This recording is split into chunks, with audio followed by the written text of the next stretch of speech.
So today's class will be about the pathology and immunology that's asked in the ICU exam. If you, yes, Dr. Shadi, it will be recorded.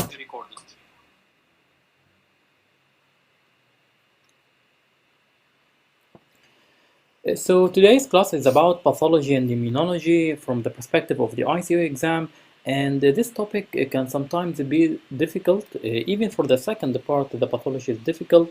So I'm trying to make it more illustrative and more easy for you. I hope that you will enjoy the lecture and you will be able to understand it.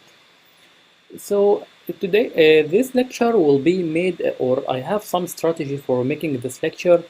So I will integrate both pathology and immunology together.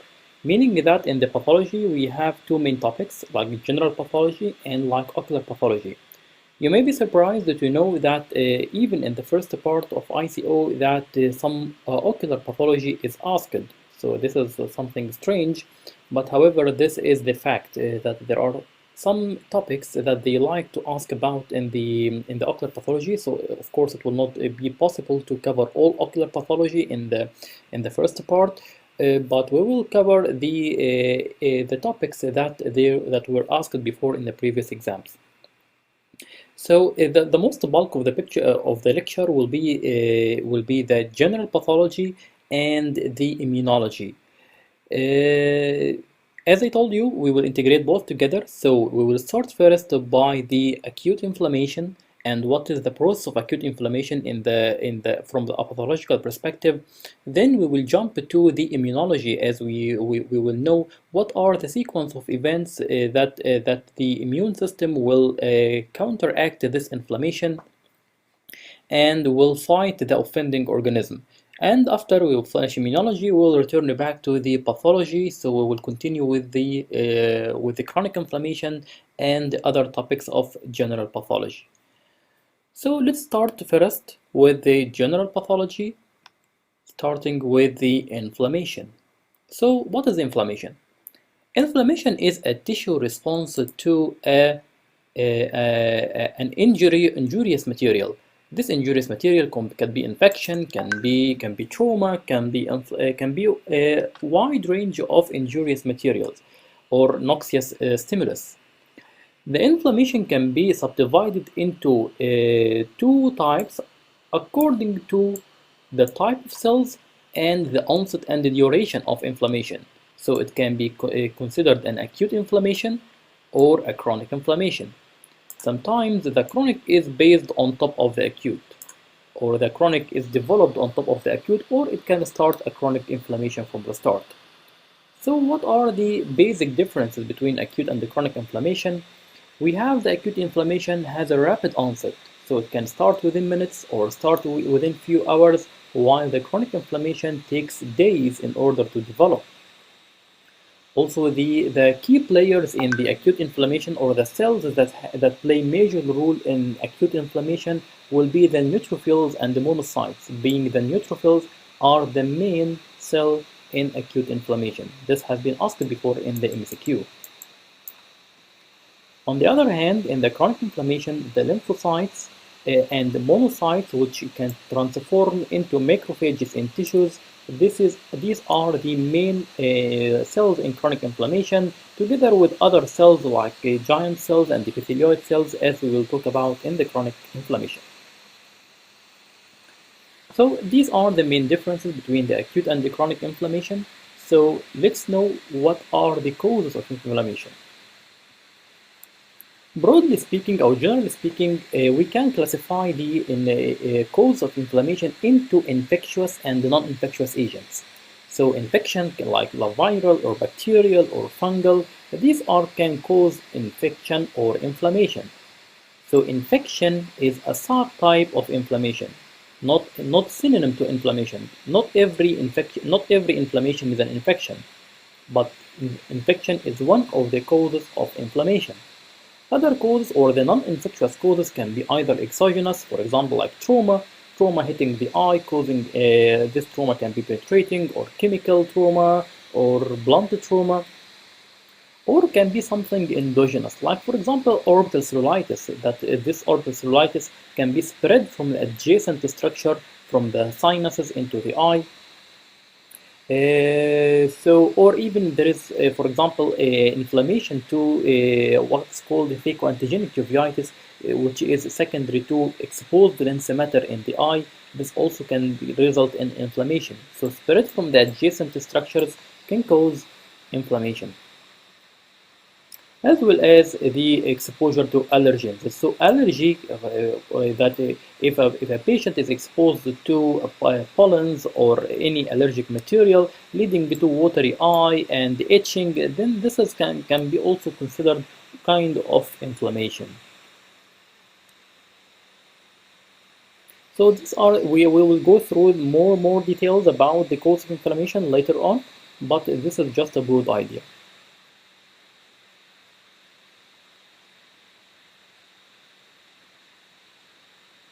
Can you see? Anyone can see the lecture or hear my voice? Okay.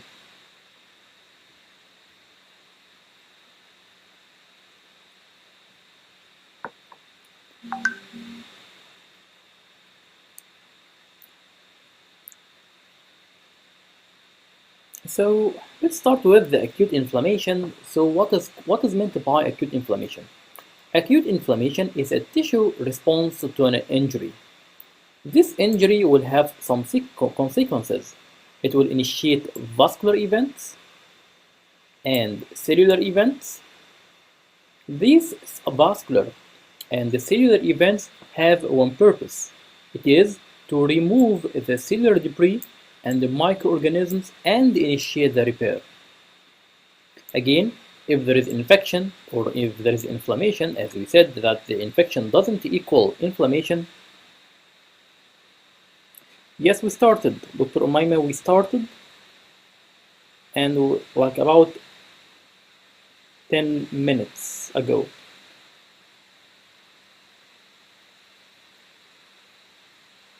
If we have infection or if we have inflammation, then we have some offending organism that will enter inside the stool. So this will induce acute inflammation. The acute inflammation is a tissue response that is a response from the body, consists of vascular events and the cellular events in order to remove this material that caused the inflammation in the first place and to initiate the repair of the tissues. So the inflammation, there are some cardinal signs of inflammation that can be illustrated in this nice illustration of this Romanian temple. So it is heat.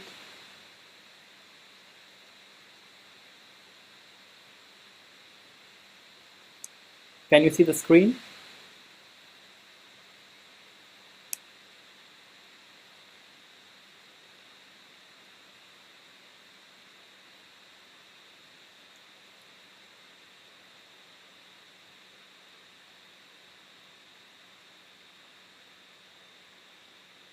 And the voice, can you hear the voice?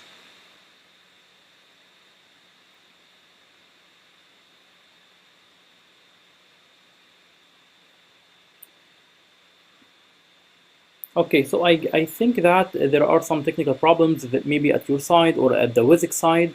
So some of you can hear the voice, some of you can see the screen, others they can see both, others they can see neither of them.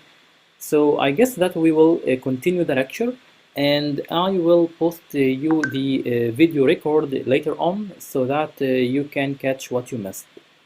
Okay, so we will continue that way, and don't worry, in the video record the voice will not be interrupted and it will be clear.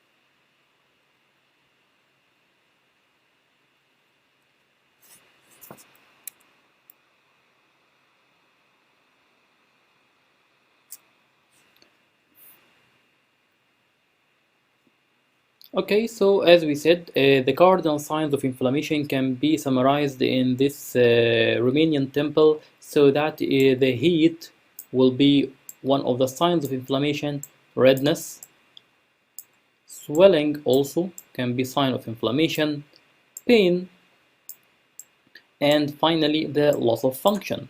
So these are the signs of inflammation. When there is an inflamed organ, it will experience these signs: heat, redness, swelling, pain, and loss of function. So there are sometimes referred as the heat is called the color, and the redness is the rubber, and the swelling or the mass or the tumor, and the pain can be referred as dolor and loss of function. So this is just like if you read these terms, these are just Latin words. The acute inflammation is also characterized by what's called a triple response. Triple response meaning that in response to inflammation there will be a red spot and a flare and wheal. What is meant by them? Red spot is just redness in the area of inflammation. This is due to capillary dilatation. This red area will be surrounded by a flare. This flare or this pinkish discoloration is due to arteriolar dilatation surrounded the area of inflammation, and this is also surrounded by a wheal. Wheal is like the area of swelling. So this is an edematous area that occurs due to fluid exudation and due to increased permeability of the blood vessels, as we will see later on.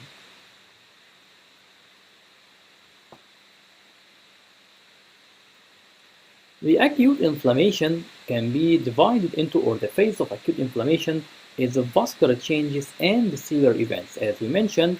So, what are the contents of each one of them? Vascular changes meaning that in response to acute inflammation, there will be vasodilatation. Number two, increased vascular permeability. And both of them will cause increasing the blood flow, so the amount of the blood will be increasing. This is important to bring the cells and proteins at the site of injury. So again, vascular changes meaning that it is some events that occur to the blood vessel wall in order to vasodilate or to dilate, so that the amount of blood coming to this blood vessel will increase, leading to bringing more cells and proteins at the site of injury in order to fight the source of inflammation. This will be associated with cellular events. And cellular events, especially if there is an infection or if there is allergy, there will be recruitment of leukocytes. So neutrophils, macrophages, and mast cells will be activated in order to destroy the source of injury and produce chemical mediators.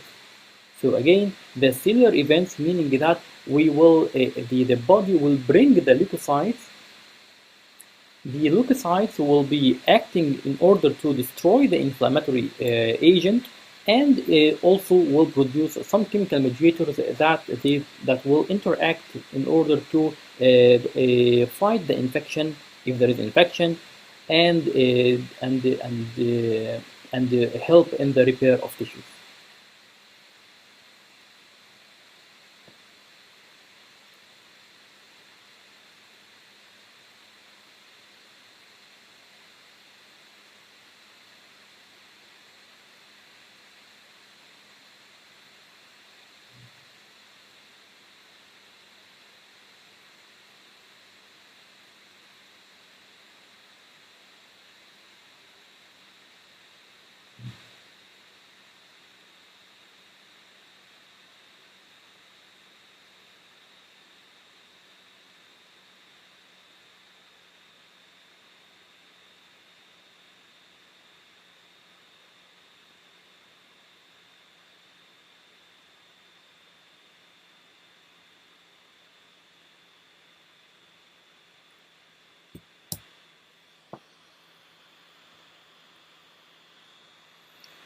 So let's start first by the vascular changes. So when we have here the blood vessel, So this is the blood vessel, and this is the extracellular space.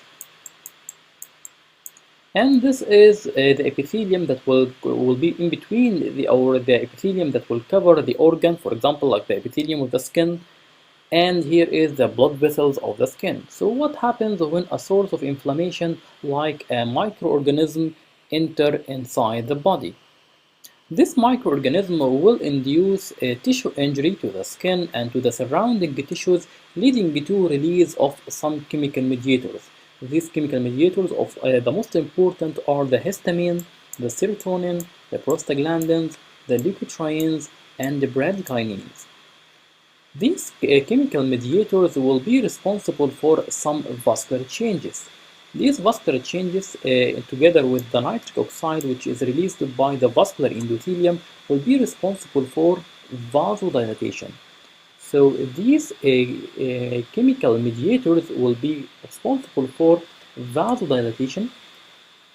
And here is the endothelial lining of the blood vessel, as you can see here. So vasodilatation is one of the initial events that occur in the acute inflammation. And this event will be important in order to increase the blood flow. And this increase in the blood flow will be responsible for redness and hotness. You remember that we said that redness and hotness are cardinal signs of acute inflammation. These are simply due to increasing the blood flow. So when you have increased blood flow, you will find that the amount of blood entering inside your vessels are huge, causing this area to be red.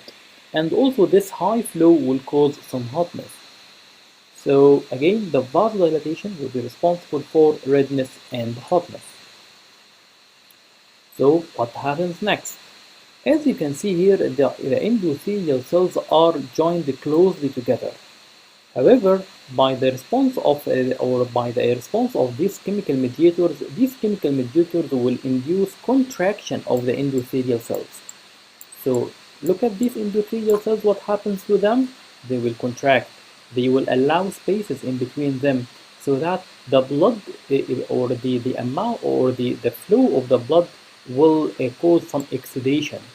There will be exudation of fluid from the blood into the extracellular space in order to bring this protein-rich fluid to the microorganism in order to fight it. So this increased vascular permeability is caused by the contraction of the endothelial cells, and it will eventually result in increased fluid in the extracellular space, causing edema. So the swelling or the edema that occurs in response to acute inflammation is accounted by increasing vascular permeability. Also, on the other hand, or in another pathway, there will be activation of some plasma-derived system like the coagulation system. So the factor 12 will transform the prekallikrein into kallikrein. These are some compounds present in the plasma, and this kallikrein will help in formation of or transformation of kininogen into bradykinin. Again, factor 12 in the plasma will transform into prekallikrein into kallikrein, and this kallikrein will induce transformation of kininogen into bradykinin, and the bradykinin will act also as for vasodilatation and as a pain mediator. So bradykinin will cause vasodilatation, and it will also be one of the factors responsible for sensation of pain in acute inflammation.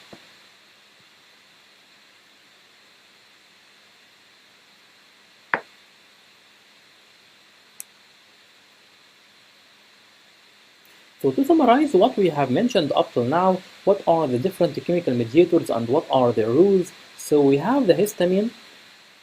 It's one of the potent vasodilators, and it increases vascular permeability, and this has been asked before in the exam in the MCQ, what are the rule of the histamine in the acute inflammation.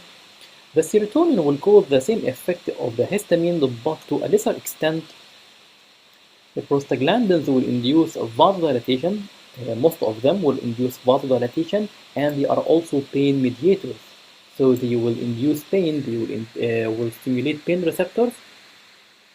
and mostly this occurs due to edema. So the edema or the presence of fluid in the extracellular space will cause pushing on the pain receptors together with the presence of pain mediators like prostaglandins.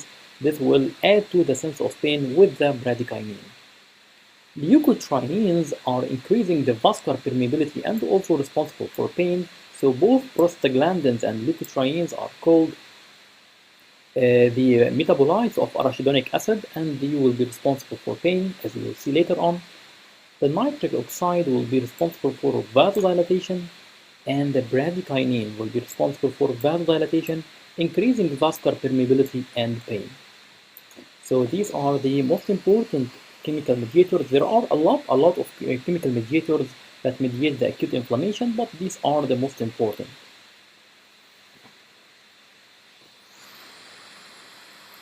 So what happens next? Now we have vasodilatation and we have increasing vascular permeability.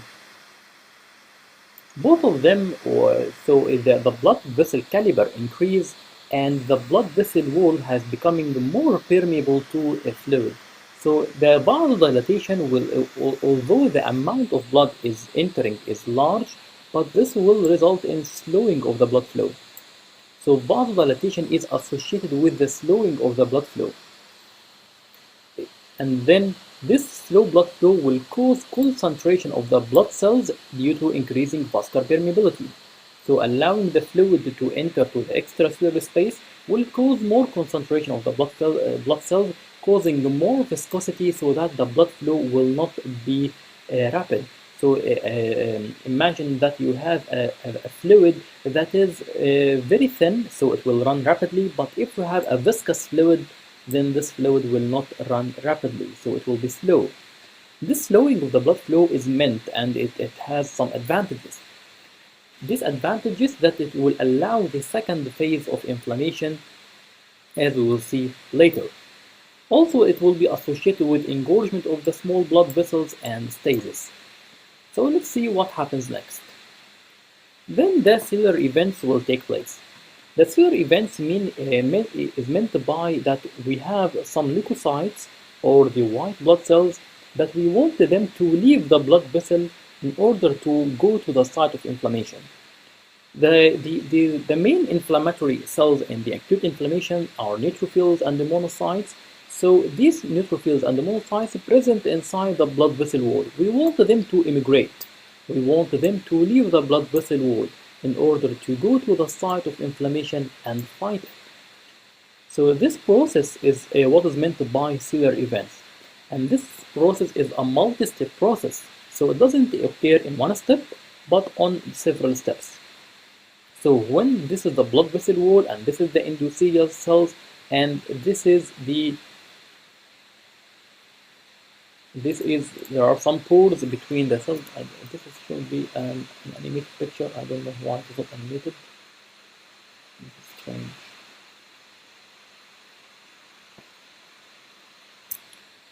Okay, anyway, we'll see that in more illustration.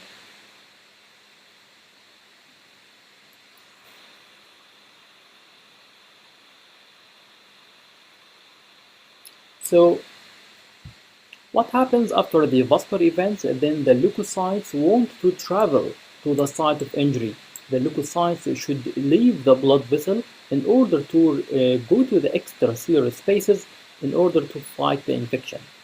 This process is mediated by some molecules, very important and very frequently asked in the exam. They are called adhesion molecules and chemokines or chemokines. So adhesion molecules are some molecules that are expressed on the surface of the leukocytes and in the endothelial cell wall in order to facilitate the movement of the leukocytes to reach the site of inflammation. These are called adhesion molecules. Chemokines are a part of cytokines.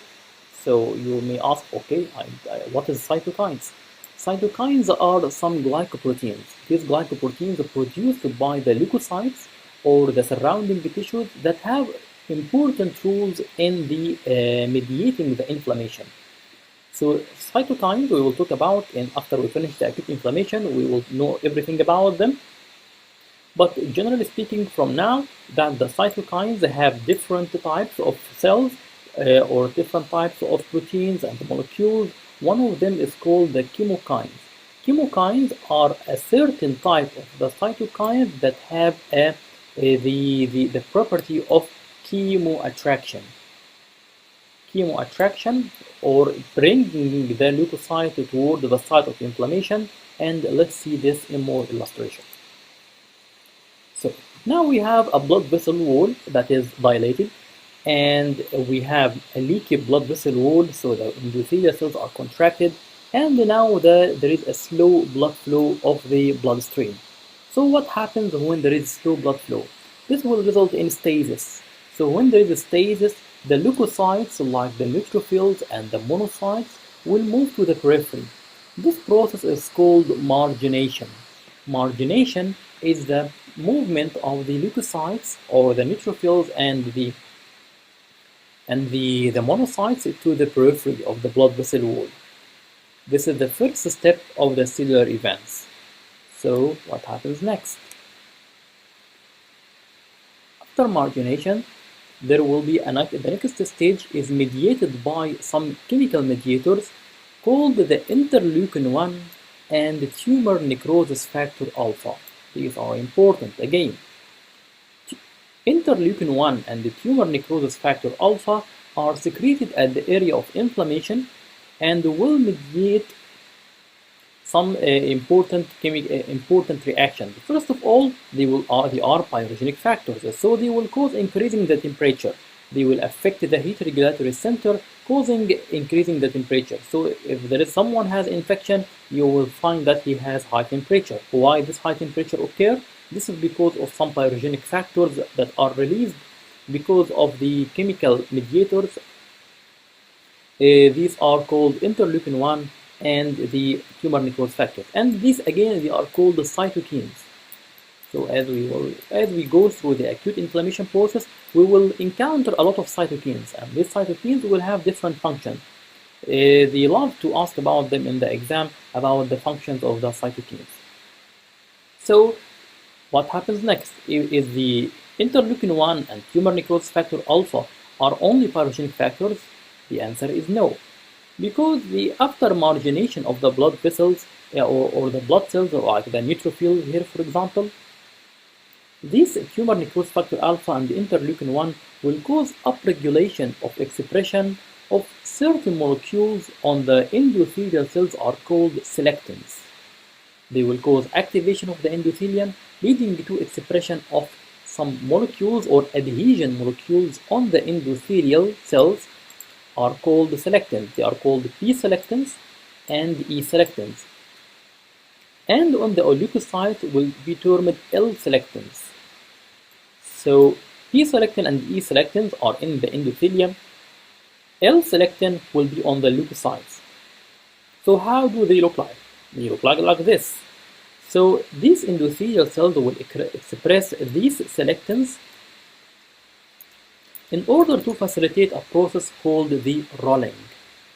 So the endothelial cell, or the leukocytes or the neutrophil or monocyte will be rolling over the endothelial cells by the effect of these selectins, which will facilitate this adhesion. But bear in mind that this adhesion is loose, so the leukocytes can move freely from one cell to the other, because this is a loose endothelial cell adhesion between these selectins. So what happens next after rolling off these leukocytes? Then the leukocyte wanted to immigrate, wanted to leave the blood vessel wall in order to enter the extracellular space. So here we come to another phase called the adherence. In the adherence, there will be production of some adhesion molecules, other adhesion molecules called the integrins. Integrins are expressed on the surface of the leukocytes, and there is another molecule or another adhesion molecule expressed on the surface of the endothelial cells are called integrins ligand. Integrins will bind to integrins ligand, causing firm adhesion between the leukocyte and the endothelial cell. Again, this is called the adherence phase. In the adherence phase, there will be expression of some molecules. Adhesion molecules on the surface of leukocytes are called the integrins, and other integration molecules or adherence molecules on the surface of the endothelial cells are called integrin ligand that have some specific names that we will know now. Both of them won't interact together, leading to firm adhesion between the vascular endothelium and the vessel wall. Vascular endothelium and the leukocytes. This is called adherence. So the integrins is a transmembrane glycoprotein present on the leukocyte, while the integrin ligand there are two important molecules. One is called ICAM1 and VCAM1. ICAM1 is acronym for intracellular adhesion molecule 1, and VCAM1 is an acronym for vascular cell adhesion molecule 1. Intracellular adhesion molecule 1, vascular cell adhesion molecule 1s are both called integrins that are responsible for a firm adherence of the leukocytes to the endothelial cell. Firm adherence of the leukocytes to the endothelial cells. Okay, so what happens next? Now the endothelial cells has a good grip over the leukocytes, or the neutrophil or the monocyte. What happens next is now the leukocyte want to travel inside the extracellular space. So it will undergo a process called the diapedesis. Diapedesis is a transmembrane passage of the leukocytes. Again, the diapedesis is a transmembrane passage of the leukocytes. So how does this process occur? This is again mediated by expression of some adhesion molecules. These adhesion molecules are expressed on both the leukocytes and the endothelium. This molecule is called the PCAM1. PCAM1 is the platelet endothelial adhesion molecule 1 that will act as an adhesion molecule that will facilitate the passage of the leukocyte in between the endothelial cells in order to reach the extracellular space. Also, this diapedesis will be, and this expression of this PCAM1 will be under the effect of one of the cytokines. It is called the interleukin 8. Interleukin 8, it is a chemoattractant agent. So, chemoattracting agent meaning that it will stimulate or facilitate the attraction of the leukocyte to the site of inflammation. So it will attract specifically attract the leukocyte for transmembrane migration.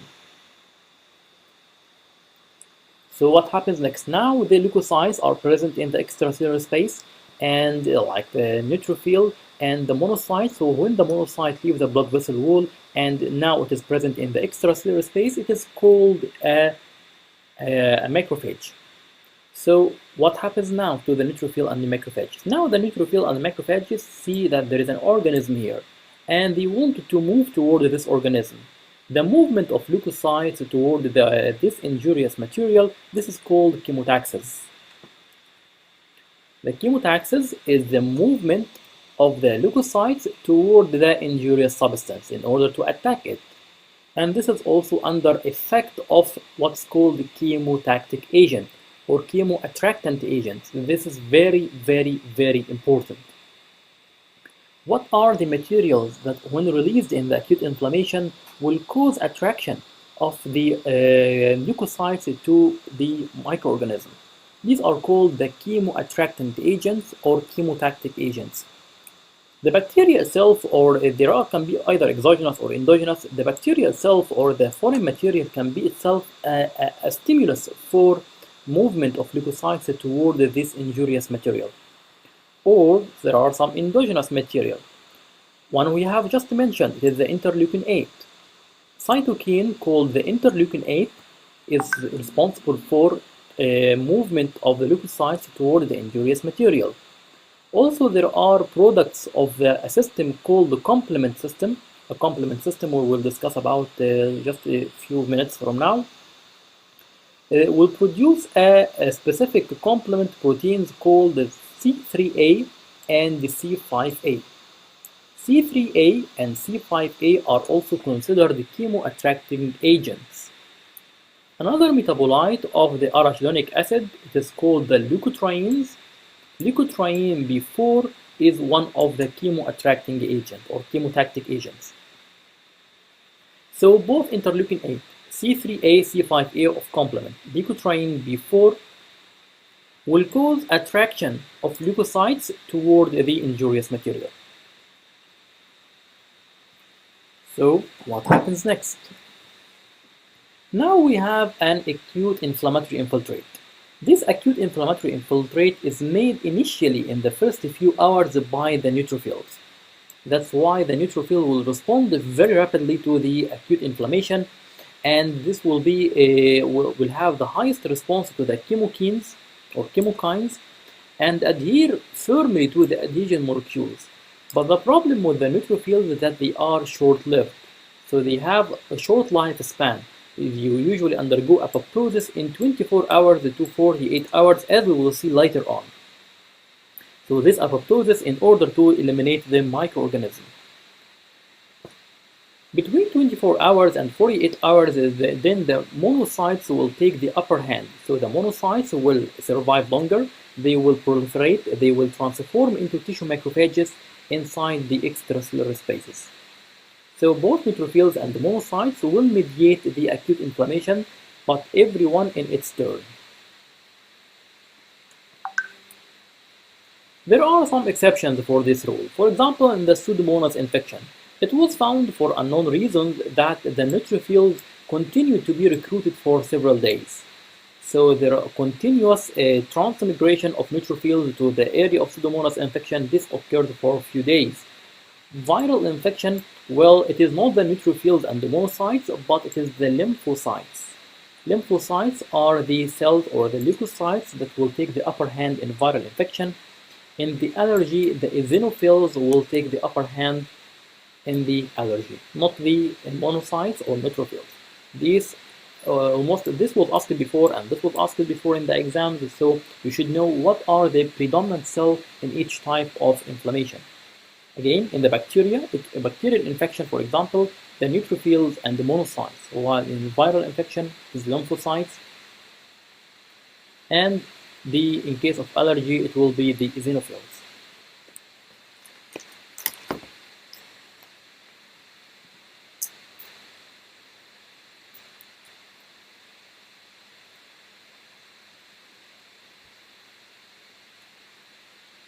So what happens next? Now the cells or the leukocytes are present at the area of inflammation, and they are in close contact to the microorganisms. So what they need now to do is to remove this foreign body or to fight this infection. First, they should recognize it. They should recognize that this foreign body or this necrotic material is an abnormal, and after recognition, they will need to fight this infection or fight this source of inflammation by in order to eliminate it, so it will undergo phagocytosis and intracellular killing. So how does this happen? This happens by the process of phagocytosis.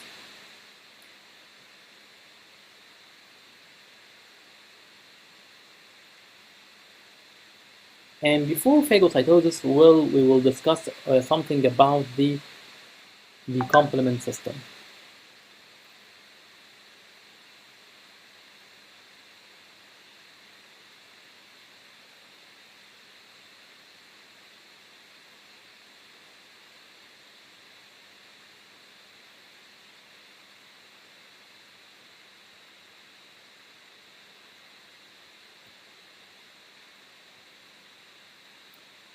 What is the complement system? The complement system is a series of plasma proteins. These plasma proteins are produced by the liver. The liver will produce proteins called the complement system, or complement from complementary, that will complement the immune response. So these proteins are produced by the liver inside the blood vessel wall, and then when there is inflammation, there will be activation of these plasma proteins in a cascade manner, so that there will be enzymatic leakage of this complement system, in order to reach the organism and to facilitate the immune response and the attack of the phagocytes or the or immune cells against the microorganism. Again, the complement system is a plasma protein produced by the liver into the plasma. So this is plasma-derived immunity. It is a part of what is called innate immunity, or it is a natural immunity. So it is not specific to a specific microorganism. We will talk about this later. And this complement protein will undergo cascade activation by enzymatic leakage, leading to facilitation of the immune response to the organism, leading to killing the organism. So let's see how does this occur. The microorganism has on its surface what's called the surface antigen. An antigen is like maybe a carbohydrate or protein or a glycoprotein that make this microorganism susceptible to immune response. This what make the microorganism or make the microbe antigenic or recognized as a foreign material by the immune system. So every organism has its specific antigen, and it is usually expressed on the surface of the microbe. And what happens next is when the microorganism is present in the body, this will result on trying to neutralize this antigen by an antibody. The antibody is Y-shaped, as you can see here. So the antibody will bind to the antigen, as you can see here, and this binding will activate the complement system. So how do the complement systems activated?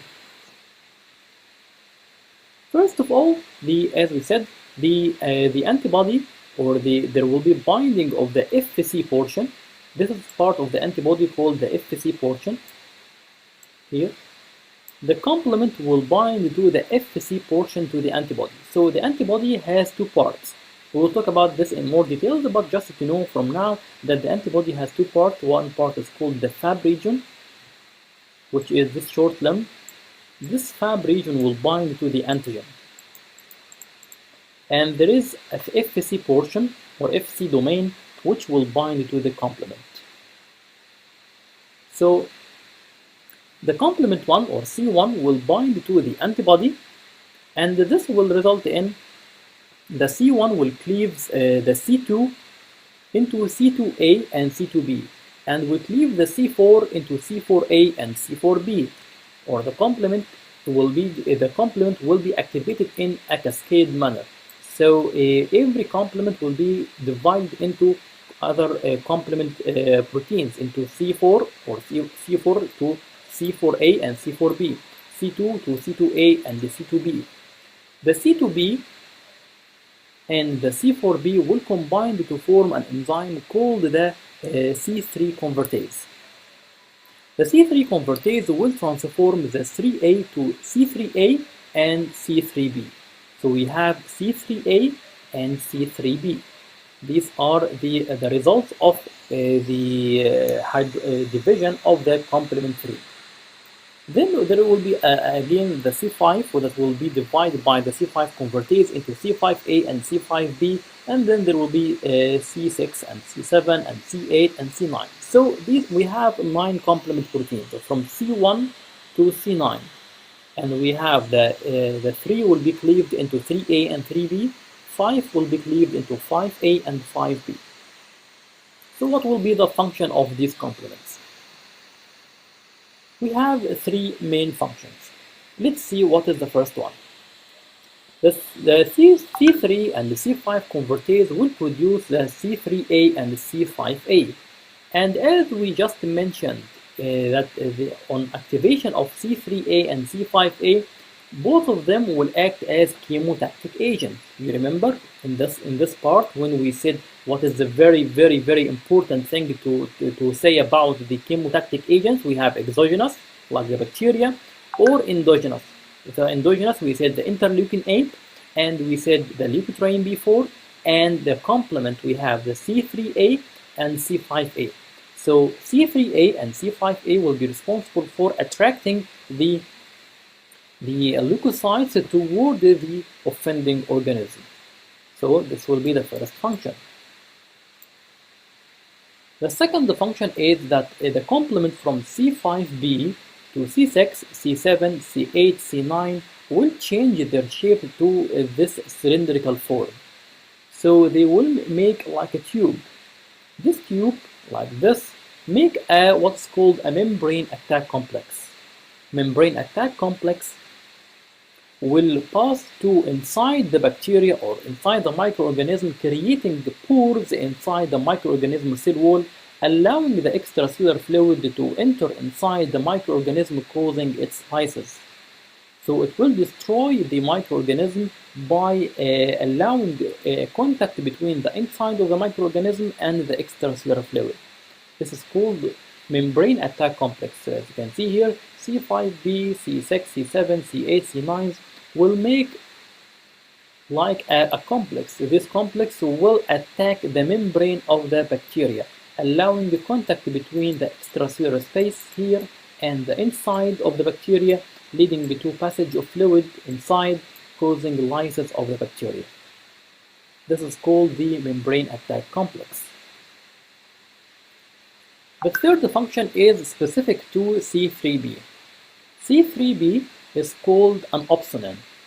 So what is meant by opsonin? We have certain molecules and antibodies, they are called opsonins, and opsonins are responsible for a process called opsonization. So what is opsonization? When the C3b binds to the surface of the bacteria, then the C3b or the complement 3b make the bacteria more susceptible to phagocytosis.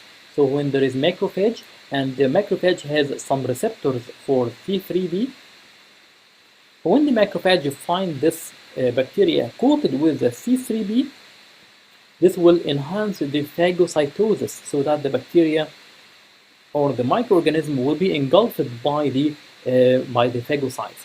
So you can think of it like Nutella. So the C3b can be considered like making the bacteria more delicious for the phagocytes in order to engulf them. So this process is called opsonization. Opsonization is making the bacteria or the microorganism more susceptible to phagocytosis by coating the bacteria, allowing it to be more delicious for the phagocytes or the macrophages in order to engulf them. So we have now three functions. We have the opsonization, the chemoattraction, and the membrane attack complex. So these are the three functions of the opsonin of the complement system. The complement system can go the classic way that we have just illustrated. So by classic pathway, we mean that we have antigen-antibody reaction, followed by formation of C3a and C5a, which act as chemotactic agents, and opsonization and the membrane attack complex.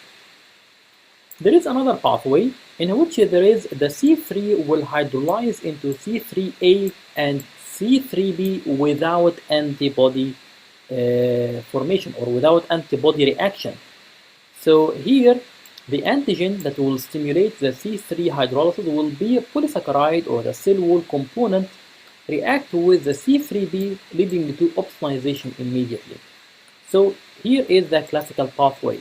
Antigen bind to antibody. Antibody will activate C1 and C2 and C3, and then C3 convertase will make C3a and C3b. So in the classic pathway, there must be antigen-antibody reaction. However, in the alternate pathway, there is no antigen-antibody reaction. The C3 immediately will hydrolyze to C3b and C3a. C3a will act as a chemoattracting agent. C3b will act as opsonin, so it will bind to the surface of the antigen immediately without a need for antibody. And of course, C5b, C6, C7, C8, C9 will act as a membrane attack complex. I hope that this is clear. So let's see this video, this short video to illustrate the process of the complement activation. Complement consists of a group of serum proteins that activates inflammation, destroys cells, and participates in opsonization. Complement can be activated by a number of different foreign molecules. The complement proteins respond in a sequential manner, producing a cascade of reactions. The major components are C1 through C9, named in the order that they were discovered, not in the order in which they function. The complement cascade can be activated by the classical pathway or by the alternative pathway. In the classical pathway, C1 becomes activated when it binds to an antigen-antibody complex. The activated C1 then cleaves C2 into C2A and C2B, and C4 into C4A and C4B. C2B and C4B combine to form a protease called C3 convertase. C3 convertase then cleaves C3 into C3A and C3B. In the alternative pathway, antigens such as endotoxin, polysaccharides, or cell wall components react with C3b. Small amounts of C3A and C3b are constantly being formed from C3, but without activation they are soon destroyed. C3b reacts with the proteins factor B, factor D, and properdin to form a complex called C3 convertase, which cleaves C3 into C3A and C3b. Both of these pathways of complement activation follow the same sequence after cleavage of C3. C3A is involved in stimulating inflammation. C3b reacts with other complement components to form C3 convertase, which forms more C3A and C3b. C3b also attaches to the surfaces of microorganisms. Phagocytes have a binding site for C3b. Therefore, microorganisms with C3b bound to their surfaces are more susceptible to phagocytosis. Coating of bacteria to make them more susceptible to phagocytosis is called opsonization. Addition of properdin to C3 convertase results in formation of C5 convertase, which cleaves C5 into C5A and C5B. C5A enhances inflammation and acts as a chemoattractant for phagocytes. C5b reacts with other complement components including C6, C7, C8, and C9 to form a membrane attack complex. This structure forms a hole in the cell membrane and causes cells to lyse.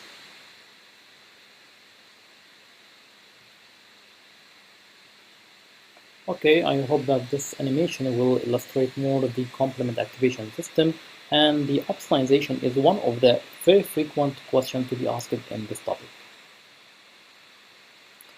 So let's back to our nice bacteria, and we reach that the leukocytes are now adherent to the bacteria and want to now to kill the bacteria. This process is called phagocytosis. So by phagocytosis we mean that there is recognition. We first want to recognize the bacteria or the microorganism or the foreign material, and then engulfment. We should, or the phagocytes or the cells responsible for phagocytosis should engulf the bacteria and then undergo digestion. So it should eliminate the microbe or the foreign body or the necrotic material. As you can see in this animated picture, you can see that there is exudation, and this exudation will show some phagocytes or cells responsible for phagocytosis that will be responsible for recognition, engulfment, and digestion of the microbe. So let's see how does this process occur. The phagocytes, or the term phagocyte, is a term can be called on cells responsible for phagocytosis. These cells are the neutrophils, the monocytes, which transform into macrophages in the tissues. So these are called the phagocytes. Let's say that this is a phagocyte. For example, this is a macrophage. The macrophage has a nucleus and has a lysozyme. This lysozyme contains proteolytic enzyme that will be can kill the bacteria or can cause lysis of the bacteria. So we want to engulf this bacteria inside the phagocytes in order to for this lysozyme to kill the bacteria. So as we said, the bacteria will have expressed an antigen. This antigen will be coated by the antibody, and the antibody will be coated by complement 3b. This is in the classical pathway, but in the alternate pathway, the C3b will be binding to the antigen directly, or the antigen of the microbe directly without antibody. So in either way, the C3b will be expressed over the surface of the antigen. So what happens now is that this 3b, or this complement 3b, will bind to a specific receptor on the surface of the phagocytes that is specific for complement 3b. And this will be the process of recognition. So recognition meaning that there are some receptors on the surface of the phagocytes. These receptors are called opsonin receptors. Opsonin can be like complement 3b, or other opsonins like IgG or immunoglobulin G can be also act as an opsonin. So there are surface receptors on the surface of the macrophage that will recognize this materials or this molecules as an opsonins, leading to binding with these opsonins, so that this will enable the macrophage to phagocytose this bacteria. So recognition is by receptors on the phagocytes are like the opsonin receptors. These opsonins are antibodies that render the bacteria susceptible for phagocytosis, like the complement 3b or the immunoglobulin G. And we will say this again in the immunoglobulin when we discuss it. We will say it is one of the functions of immunoglobulin G is opsonization. So what happens now? Now the process of engulfment will start. The macrophage will start to engulf the microbe, so they will make some extension of their cytoplasm. This is called the pseudopode. So if you see a picture of macrophage, it will have like this. It will be like present of like a wave structure, because when there is binding of complement 3b to its receptor, they will extend these fingers around the microbe, causing engulfment. This is called pseudopode. The pseudopods will extend in order to enclose the microorganism with the antibody, with the C3b. So all of this complex will be enclosed within the cytoplasm. So this is called engulfment, and then it will allow the microbe to enter inside the macrophage. When the microbe is entered inside the macrophage, it will called phagosome. So the phagosome is just it is the microorganism inside the macrophage. It's called the phagosome, surrounded by a plasma membrane. Then there will be fusion between the lysosome and the phagosome.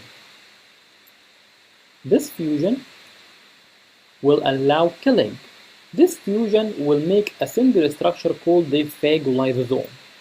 The phagolysosome is resulted from fusion between the membrane of the phagosome and the lysosome. This will result in killing of the microorganism by producing proteolytic enzymes that will cause killing of the organism, but unfortunately it will not eliminate the total microorganism, but they will leave only the antigen. So the antigen here will be left inside the macrophages. Because the macrophages, it is, as we will say later, it is a part of innate immunity, and the innate immunity is a natural immunity. It is not specific. So we don't have, or the macrophage is not specific against this specific antigen. We need another type of cells to fight this specific antigen, as we will see later on in the acquired immunity. So what is the result now? Now we killed this microorganism, but we have its antigen inside the cell.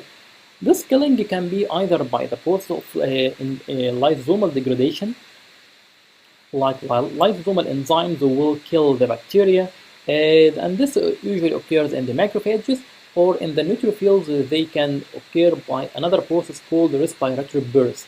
Respiratory burst meaning that the neutrophils will produce oxygen-free radicals.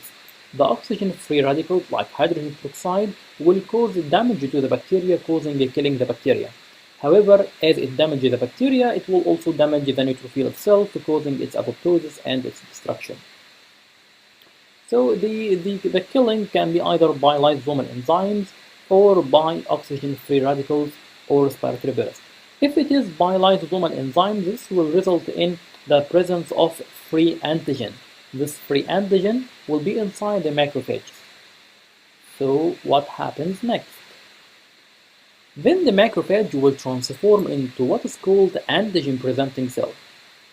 Antigen-presenting cell meaning that when they present an antigen here, after killing the organism, the antigen is still left.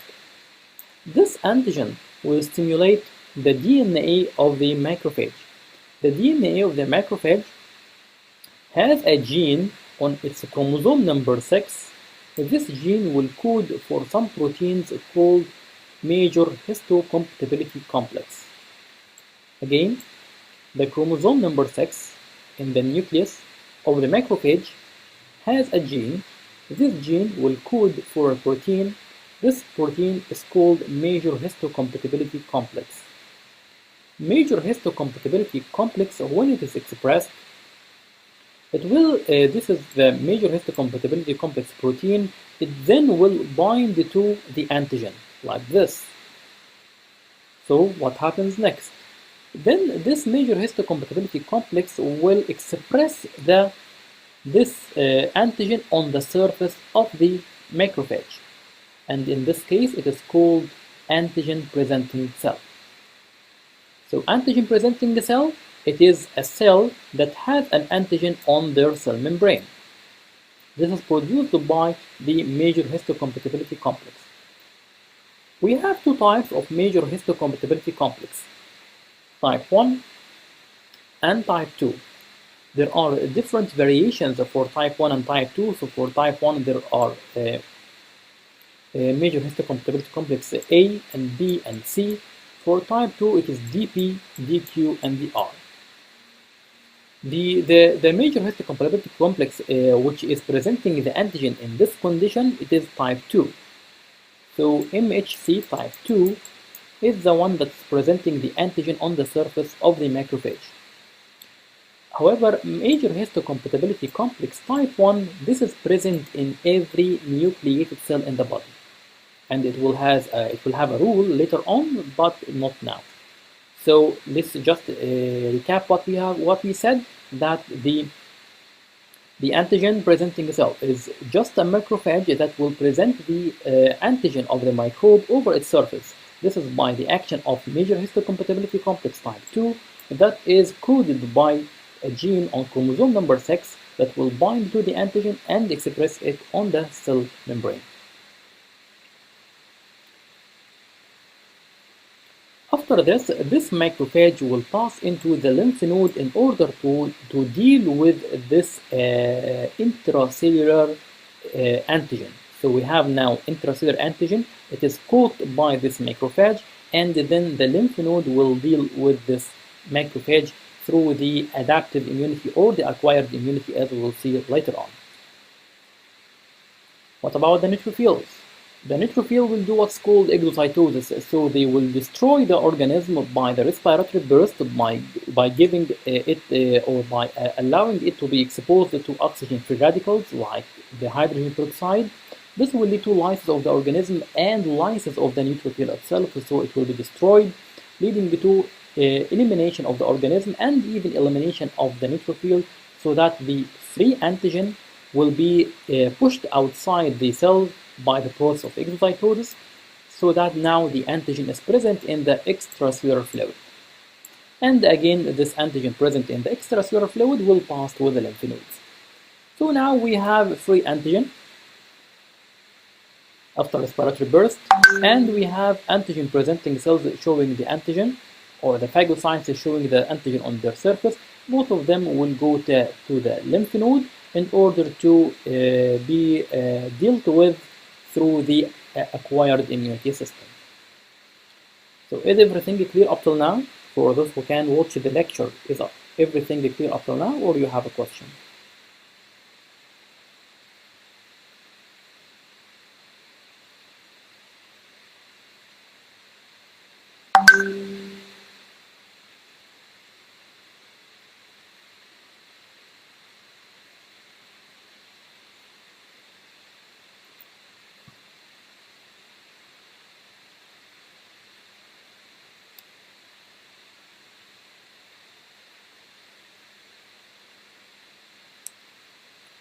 Okay, so we stop at this level. So let's now jump to the immunology.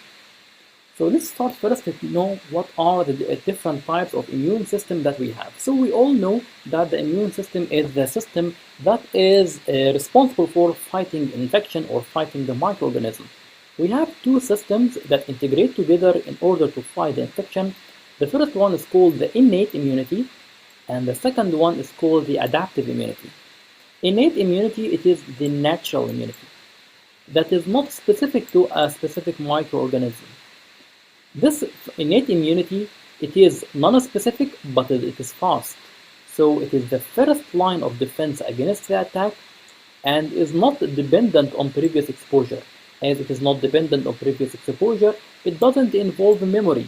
So it will be activated each time by the same mechanism. Each time the same infection will repeat. This is the innate immunity. On the other hand, the adaptive immunity will take some time. So it is slower than the innate immunity, so that it can be considered like a second line of response, and it is specific to the foreign body. So the adaptive immunity will produce specific cells or antibodies that are specific against the antigen, not non-specific like the innate immunity. And that's why they will generate memory cells. These memory cells will have the capacity to fight the infection whenever this infection is repeated. Every one of them will consist of two types of cells or two types of systems. Cellular system, which composed of cells, like and the humoral system, which is present in fluid. Humoral is coming from humor. You know that the aqueous humor is a fluid, so meaning that these are some cells and some proteins and some molecules present in the fluids. The cellular component in the innate immunity is called the phagocytes and the natural killer cells. So we talked about the phagocytes like the neutrophils and the macrophages, and we will in a few minutes we'll talk about the natural killer cells. For the humoral component, it is the complement present in the plasma. So both the phagocytes, natural killer cells, and complement to all these make the innate immunity. In the adaptive immunity, it is made of cellular component like the T cells and the humoral component from B cells. B cells are the cells responsible for formation of the antibodies. So T cells and antibodies are specific against a specific microorganism.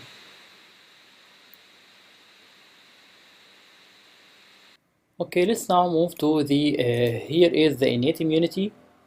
You can see that the innate immunity is a non-specific response by macrophages or by phagocytes like the neutrophils or natural killer cells.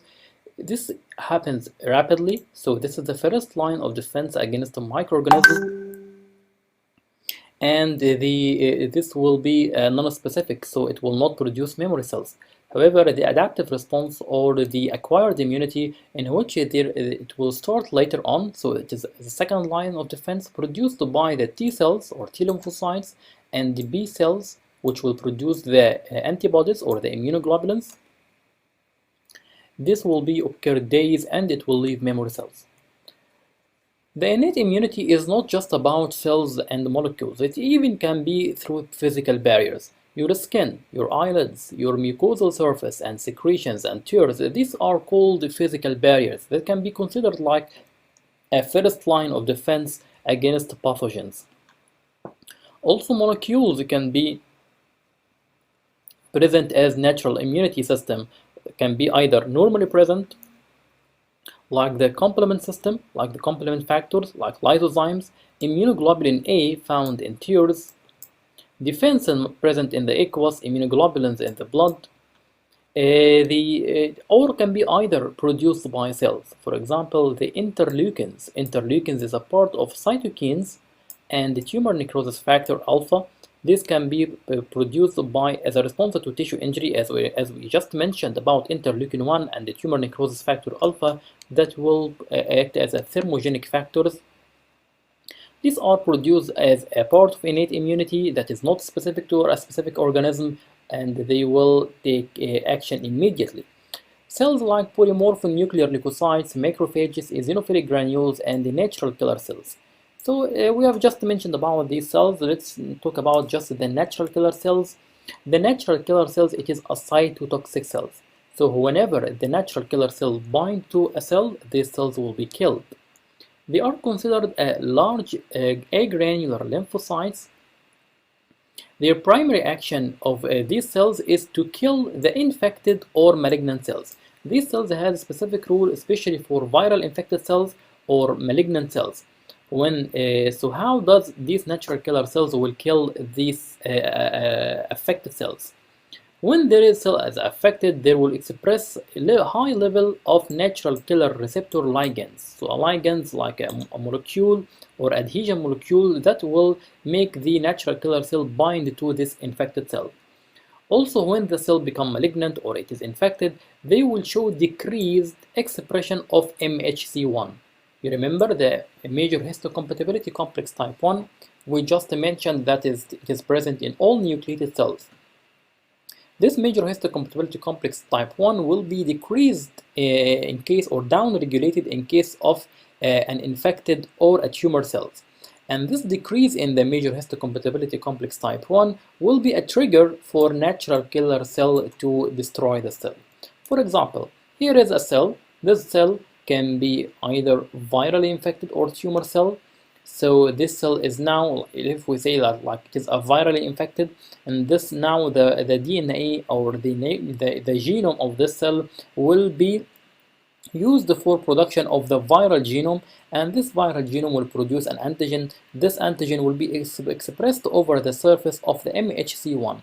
This will result in decreasing the number of free MHC1, and this will act as a stimulus for the natural killer cell to bind to this malignant or infected cells, causing its lysis. So this will be how the natural killer cells used.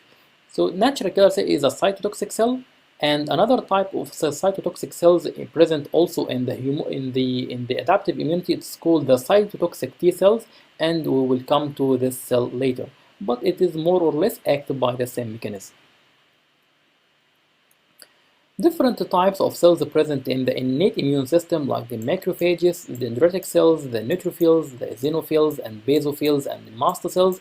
Every one of them have a specific action, like the macrophage can be antigen-presenting cell and the phagocytosis. Dendritic cell can be also antigen-presenting cell in the lymph node. So we said that the antigen-presenting cells are the macrophages and dendritic cells. And we will see another cell which is B cells, as we will see later on. Neutrophils can be a phagocytic cell. Eosinophil has specific importance for parasitic infection. Remember this, parasites in the eosinophils. Basophils have a known function, and the mast cells will release the granules of histamine and other active agents or the other chemical mediators, as we will see later on, or we just mentioned in the first part of acute inflammation, and we'll also stress about the role of mast cell later on.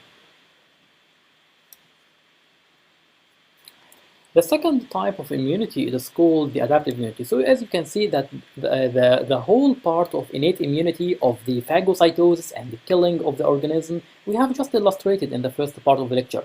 That's why I thought to integrate both the immunity with the pathology in the same part, so that you can remember the process as a cycle.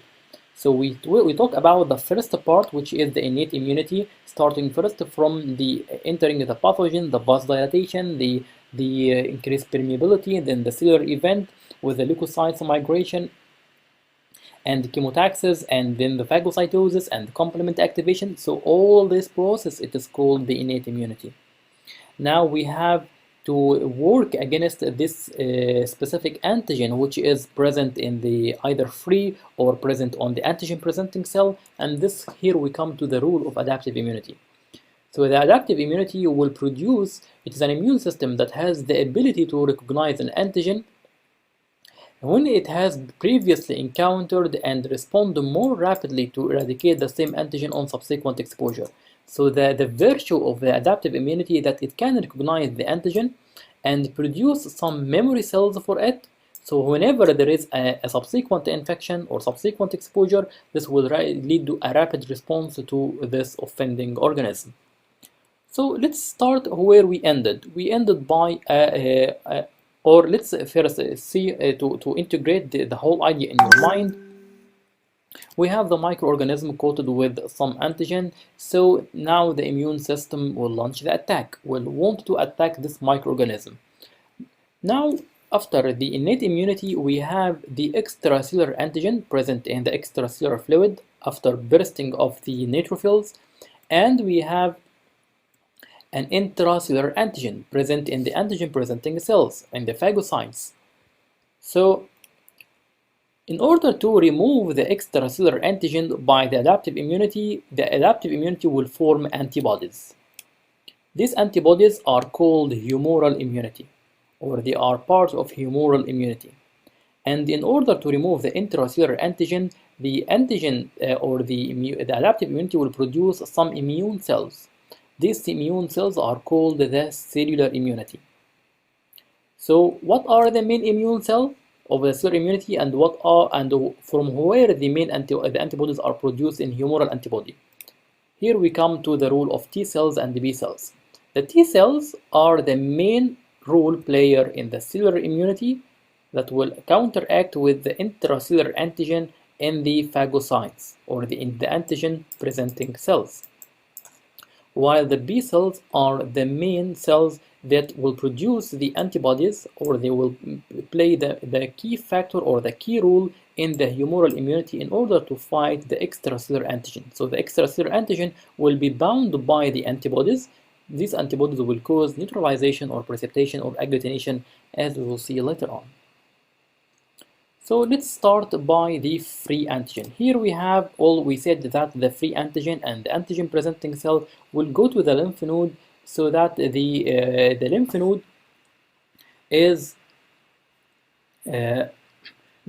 has a germinal center. So this germinal center will consist of many large number of B lymphocytes. Here is the B lymphocyte having a nucleus and having some receptors. So what happens now? The free antigen will bind to these receptors. So the free antigen, when it encounters the specific receptors for it on the B lymphocytes, this will result in activation of these B lymphocytes. Again, the free antigen, when it enters the lymph node, it will find the B cells. B cells have some receptors. The free antigen will bind to specific receptors on the surface of B cells, leading to activation of these B cells. So what happens next?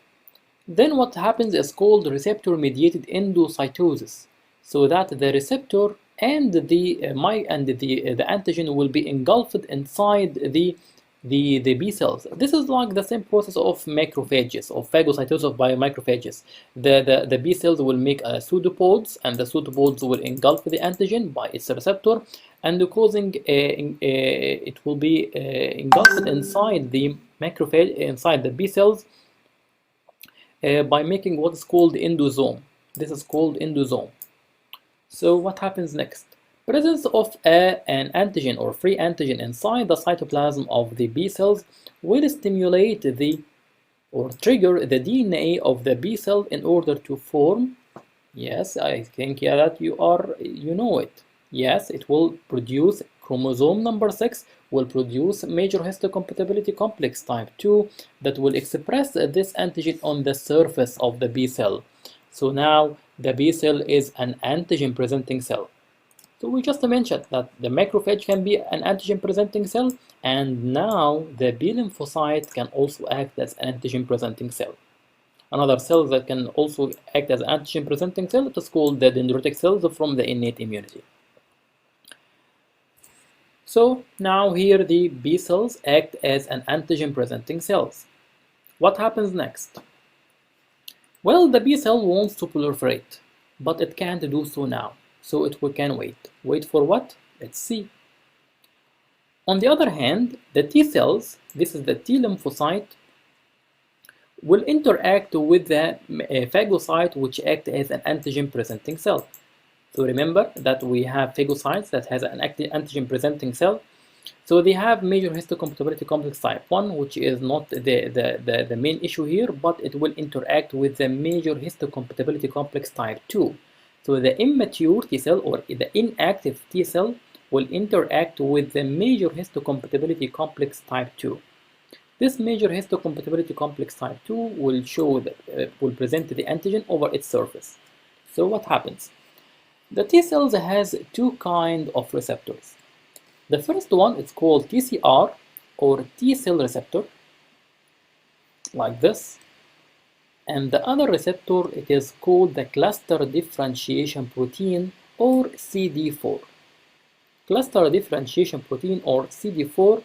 So both of them, the T cell receptor and the CD4, will bind to the major histocompatibility complex type 2, like this. So T cell receptor and the CD4 will bind to the MHC2 type 2. This will result in activation of a specific component or a specific CD or cluster differentiation protein called the CD3. Again, binding of the CD4 and the T cell receptor together with the major histocompatibility complex type 2 will activate will activate CD3 or a protein called CD3. The CD3 will send a signal to the nucleus of the T cell in order to activate it. It is called the first signal. So this is not only the only signal, but there are other signals, but this will be the first one. So the first signal coming from the CD3. Then what happens next? The CD or the T cells has a specific molecule on its surface. It's called the CD28. The CD28 will interact with a protein on the surface of the macrophage. It's called the B7. B7 on the surface of macrophage will interact with the CD28 on the surface of T cell. This will result in another signal that will go to the nucleus of the T cell. And finally, when this happens, there is the macrophage will secrete a protein. This protein will lead to production of the interleukin 1. You remember interleukin 1? That was a pyrogenic factor.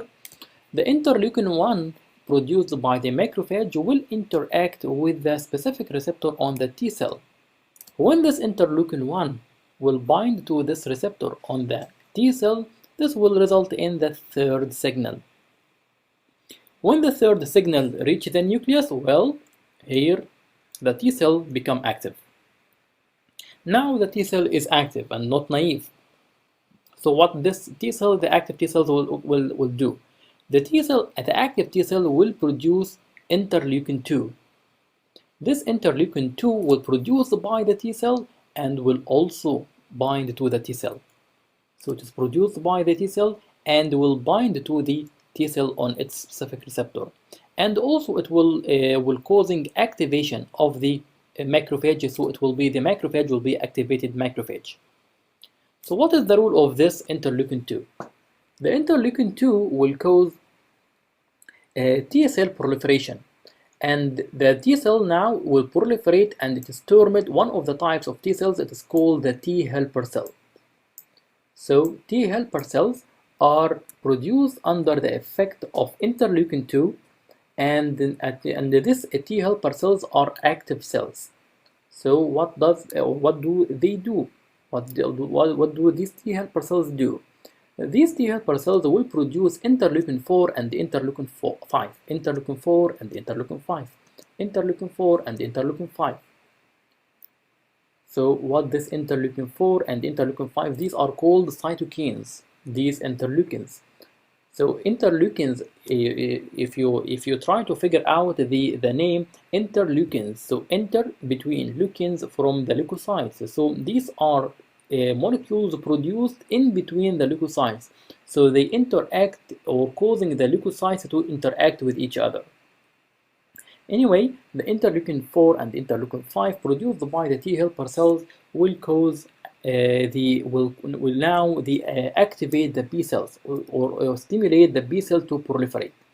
So the interleukin 4 produced by the T cell will cause the B cell to proliferate and becoming active. So this will be where the both systems of B cells and T cells are integrating together. So again, the interleukin 4 will stimulate the beta cell to proliferate, and this is called the clonoexpansion. Clonoexpansion meaning that different types or different or numerous B cells, active B cells, will proliferate. The B cells itself now the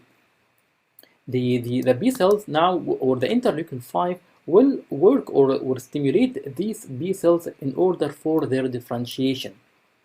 So the interleukin 4 will cause their proliferation, interleukin 5 will cause their differentiation.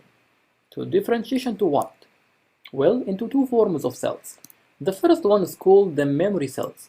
Memory cells, or the memory B cells, these cells are will remain in order to, if we ever get exposed to the same antigen again, the immune response will be ready for this, so it will keep the memory for the antigen. This is called the memory B cells. And another cells which will fight the active infection, this is called the plasma cells. The plasma cells are the cells which will produce the immunoglobulins.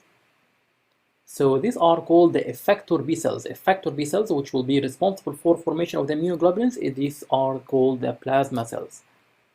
So plasma cells, it is just a transformed B cells. Then the interleukin 5 and interleukin 6 will stimulate these plasma cells in order to start to secreting the immunoglobulins. The immunoglobulins, or the antibodies, so antibodies are the same for the immunoglobulins, are like this Y-shaped structure that will bind to the antigen like this, and also can bind to the free antigen or can bind to the microorganism that carry the antigen. So when it covers the antigen from all surface, this will result in what's called the neutralization. Neutralization meaning that the bacteria or the antigen is not cannot be exposed to the human cells because they are coated with the immunoglobulins or by the antibodies. So this is one form of actions of antibody. This is called neutralization. Also, other action of the antibodies, it can be called the opsonization, as we mentioned, that the antibody can react to the antibody, making it, or the antibody react to the antigen, making it more susceptible for phagocytosis. So it can act as an opsonin, or has a role in complement activation. So C3b can also be bind to in the classical pathway of complement activation. Also, they can do what's called agglutination. So this type of antigen-antibody reaction that occurs in case of incompatible blood transfusion. Also, the antibody can do what's called the precipitation. So when they are binding to antigen, they can precipitate this antigen. So the antibodies can do neutralization, precipitation, lysis by activation of the complement system, agglutination in case of mismatched blood transfusion, and finally the opsonization. Another type of T cells is called the cytotoxic T cells. So it is more or less like the same mechanism of the natural killer cells. This is like the cell-mediated immunity caused by the adaptive immunity. Whenever there is a cancer cell or tumor cell or viral infected cells, and this cell is not presenting their proteins but they're presenting the abnormal proteins by the cancer or by the virus. So the virus will make the genome mix toward his favor, leading to expression of its protein on the major histocompatibility complex type 1. When then the cytotoxic T cell will have a specific receptor. So what are the receptors that will recognize the MHC1? Here, the CD8. So the CD8 is present on the cytotoxic cell, and the T cell receptor also present on the cytotoxic cells. Both the CD8 and the T cell receptor will bind to the MHC1, causing lysis to this infected cell. So this infected cell or this tumor cell, it is not destined to live, or this cell will not live. So it is better to destroy the cell by some sort of immunity or immune cell. These cells, they are called the cytotoxic cell. So to differentiate between the T helper cell and the cytotoxic T cell, the helper T cell has a CD4 and T cell receptor that will bind to the major histocompatibility complex type 2, while the cytotoxic cell has a molecule called the CD8 and has the receptor. The receptor will bind to the MHC1. I hope that this is clear. You will find that these are the please know the difference. The CD8 is present in the toxic cell or the cytotoxic, while the CD4 is present on the T helper cells.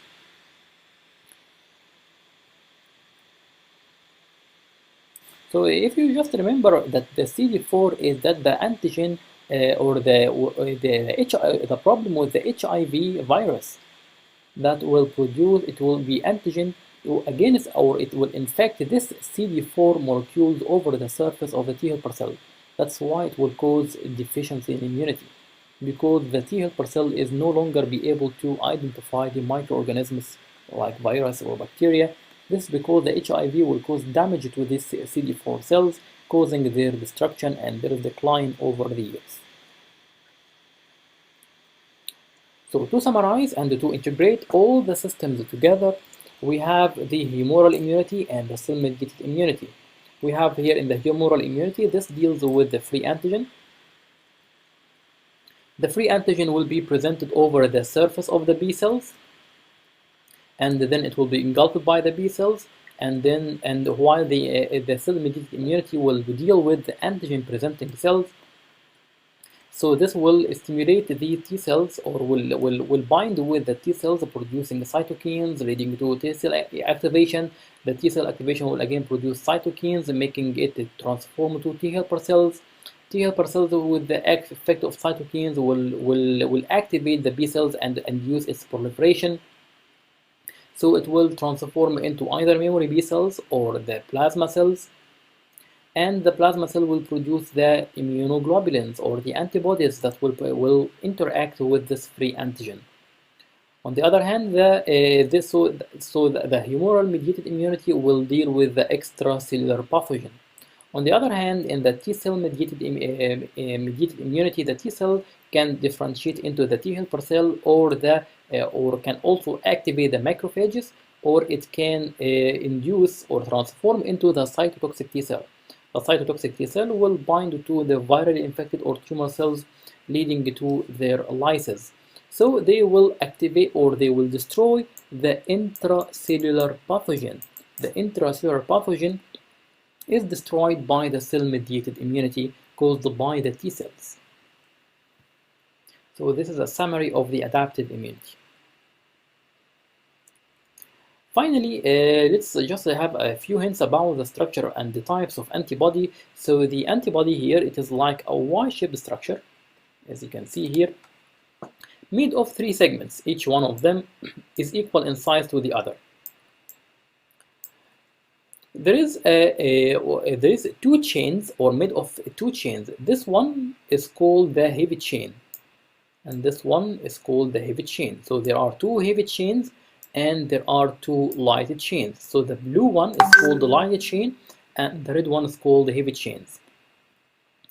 These chains are connected to each other through a hinge, and this chain will be present different regions. So this part of the heavy chain is called the FC portion, and this part of the both heavy and light chain is called the Fab region. This is the Fab region, and this is the FC portion. Also, there is what's called the constant region, and there is a variable region. So constant region, meaning that it is the area that doesn't change with the change of antigen. So it is the same in immunoglobulin regardless or irrespective of the type of antigen. While the variable region, it is the region that will be different according to the specific antigen. So let's see this in more illustration. Here is the structure, here is the antibody. The antibody is formed of 2 chains. or two regions. Let's first talk about the region. The FC region here, which bind to the complement. Remember C for C. FC portion for the complement, like this. While the region here is called the Fab region, this region will bind to the antigen. This is very important and very frequently asked in the exam. The FC portion from here to here is the FC portion bind to the complement, while the Fab region from here to there is binding to the antigen. So the FC portion is made only of the heavy chain, while the Fab region is made of both heavy and light chain. This long limb in dark color, it is called the heavy chain. So we have two heavy chains, and this limb in light color, this is called the light chain. So again, we compose of two light chains and two heavy chains. The distal part of the light chain and the heavy chain is called the variable region, while the proximal part is called the constant region. So this is called the constant region. This part is not affected or not associated with the antigen binding, and it is just activating the complement. So as the complement will bind here. So the heavy chain or the constant region of the heavy chains and light chains, it will bind here the complement. It will be responsible for binding of the complement, while the light chain, while the variable region, which is the distal part of both the light chain and the heavy chain, it's called the variable region, which is responsible for binding the antigen. So it's called variable for a reason, that it can change their shape according to the antigen. Both the light chains and the heavy chains are connected together with what's called disulfide bonds. Here is the example of what I'm saying. Here is the antigen. So antigen can have varieties, wide varieties, and so the variable part, you can consider it like a key and a keyhole. So this is the keyhole, and it can change its shape according to the specific antigen. So it can bind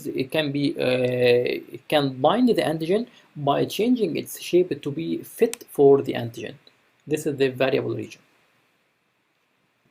As you can see here, this is the variable region, and there is an antigen of a specific shape. So the distal part of the both heavy chain and light chain can change their sequences and change their shape in order to bind to the antigen, while the FC portion is here in the constant portion, or in the constant part is used for binding of the complement. According to the shape of the antibody, it can take various forms. It can be a dimer. Dimer meaning that it is a single Y shape. So it's a single Y, like IgD, like IgE, like IgG, and so this is called a dimer. Or it can be a pentamer. A pentamer meaning that it is a form of a fusion of this is called a monomer. IgD and IgE is when there is a presence of a single Y, this is called a monomer. When there is two Y's together, this is called a dimer, like the IgA. When there is 5 Y's together attached to each other, this is called a pentamer. So a pentamer can fix 10 antigens. That's why the IgM can be very effective in the active infection. It can fix 5 antigen here. Or sorry, if I can have 10 ends, 10 variable regions, so can fix 10 antigens. So anyway, these are different types of different shapes. So let's know what are the different types. We can summarize these or have the mnemonic gamete. This gamete is a mnemonic for the different types of immunoglobulins. So we have IgG, IgA, IgM, IgE, IgD. Let's start first by the IgG. The IgG, it is the most abundant antibody. So the most of our immunoglobulins in the circulation, it is made of the IgG. The IgG is making about 70% of the total immunoglobulins. It is a monomer, as you can see here, and it is produced by the plasma cells. So this is just to stress on that the immunoglobulins are produced by plasma cells. This is not like I'm saying it because there are differences between the immunoglobulins, but they are all produced by plasma cells, so I want to stress on it. The immunoglobulin G will be more abundant in the secondary immune response than in primary immune response, as we will see in a while, as we will talk about the somatic hypermutation. So they are more in the secondary immune response than the primary immune response, and that's why it is very effective in case of secondary infection or subsequent infection. That the IgG take the upper hand in the in case of a subsequent infection, not in the recent infection. Also, the IgG can activate the complement fixation to antigen and formation of a membrane attack complex, and also can cause opsonization of bacteria, as we mentioned, and can cause neutralization of the virus, and can bind to the antigen, leading to opsonization or phagocytosis by precipitation. And here is the important thing, that it can pass from the placenta to the baby. So the baby can have a passive immunity. So, for example, if a mother was infected with toxoplasma and she developed immunoglobulin IgG in her body, and this IgG can be present in the baby and through the transplacental route. And in this case, the baby this doesn't mean that baby has an infection, but these IgG are small in size and they can pass freely in the through the placenta, so that they can provide the baby with a passive immunity. And we will mention what is meant by passive immunity later on. The IgA is present on the saliva and on the skin and on the sweat, and also present in the mucosal lining of the GIT and breast milk. This is very important. It can pass through the breast milk from the lactating mother to the baby. So again, it acts as a passive immunity. The breast milk will carry immunoglobulin A, and this can be carried from the mother to the baby, providing passive immunity. The IgA is a dimer, so it is two Ys attached together, produced again by the plasma cell, has an ability to activate the complement fixation to the antigen, and formation of membrane attack complex, neutralization of the virus, and the bind to the free antigen, leading to opsonization and phagocytosis or precipitation. The IgM is a pentamer, so it is formed by 5 Ys attached together, produced by the plasma cell again, and it is the main key player for primary infection. So it is secreted in the primary exposure, and its presence indicates an active infection. So the rule that the IgM will indicate an active infection, while the IgG will indicate a past infection. It can also activate the complement fixation and neutralization and opsonization. And in case of mismatched blood transfusion, will be responsible for agglutination. So agglutination, it is the binding of the antigen in case of mismatched blood transfusion to the antibody, leading to antigen-antibody reaction, which is considered type 2 hypersensitivity reaction. IgM can also be on the B cell receptor.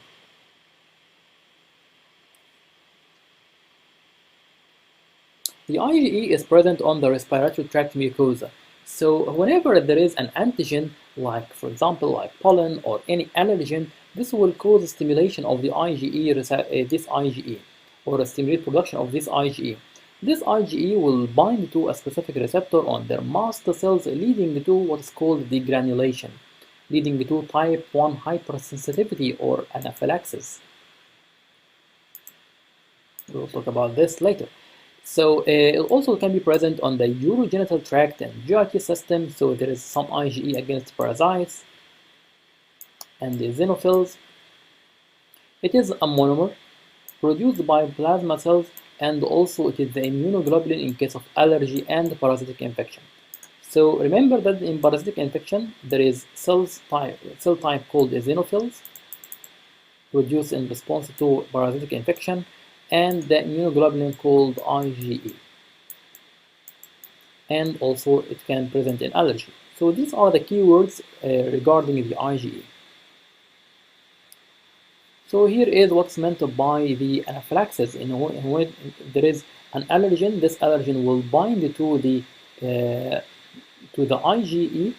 The IgE now will bind to a specific receptor on the mast cell, leading to what's called cross-linking or cross-linkage of this immunoglobulins, leading to degranulation, or that the mast cell here will evacuate all its content, like the histamine and serotonin and all chemical mediators, producing the signs and manifestations of anaphylactic shock. And also will produce bronchospasm, and that's why it is as we said, it is present in the respiratory tract mucosa. So when it's activated, it will cause bronchospasm. IgD, it is a small immunoglobulin. It is a monomer, and this immunoglobulin, it is present on the plasma membrane of the immature B lymphocytes. So the B cells here have B cell receptor, and apart from B cell receptor, this will be the immunoglobulin D. So immunoglobulin D, it is present in very small amounts. It is present on the surface of B cells, and there is no much information about it, or its function is not really well understood.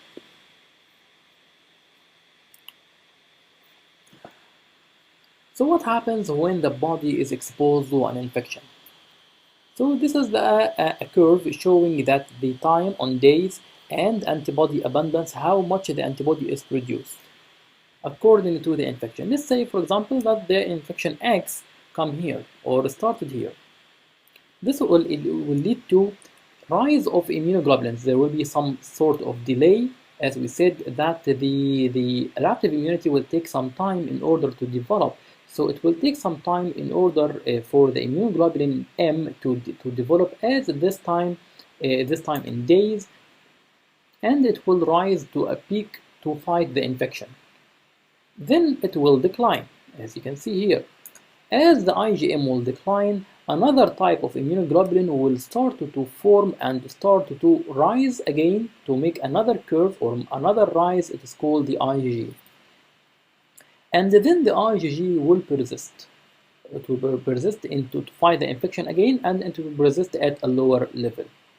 So what happens now if the infection recurs or there is a secondary exposure? Again, if there is a secondary infection, the recent infection will produce IgM. So the IgM here will show a lag again, and it will show a mild peak than the initial infection. So the IgM here is not taking the upper hand. However, look what happens with the IgG.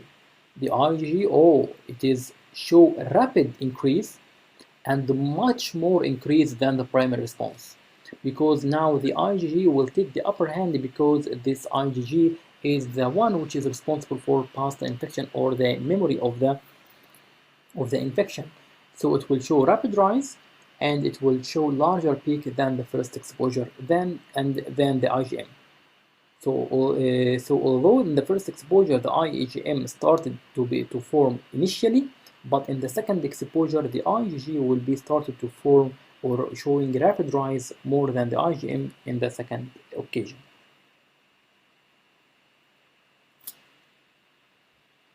Finally, we have two types of immunity. There is passive immunity and the active immunity. The passive immunity and the active immunity, each one of them can be either naturally acquired or artificially acquired. Naturally acquired or artificially acquired. Let's see what are the examples of this passive and the active immunity.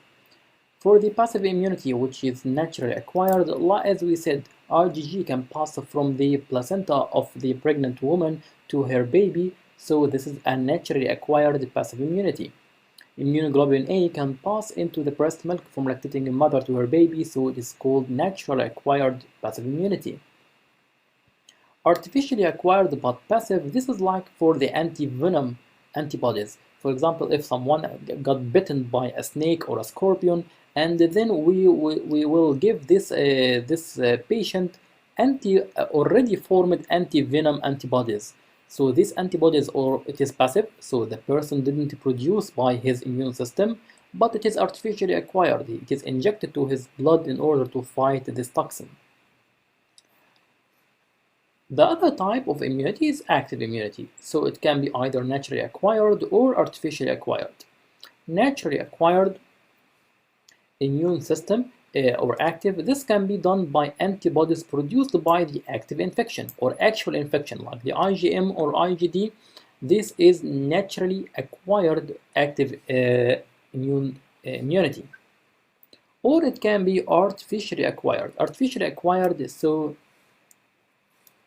this means that this occurs with the vaccines. So in the vaccines, we inject a weak organism, or what's called life attenuated organism, or a dead organism inside the body of the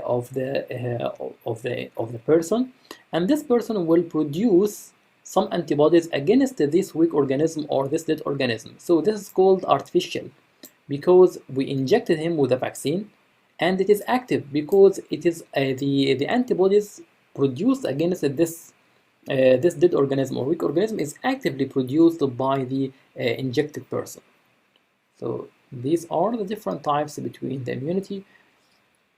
And let's now move to another topic, which is called the chemical mediators. Chemical mediators are some substance present or mediators of inflammation that initiate and regulate the inflammatory reactions.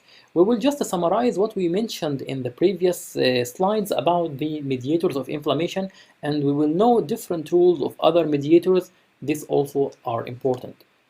So chemical mediators are the agents that are produced in response to inflammation, and stimulate the inflammation or can modulate the inflammation and can stimulate other mediators or other cells, and they have a short lifespan and they act on a wide variety of cells.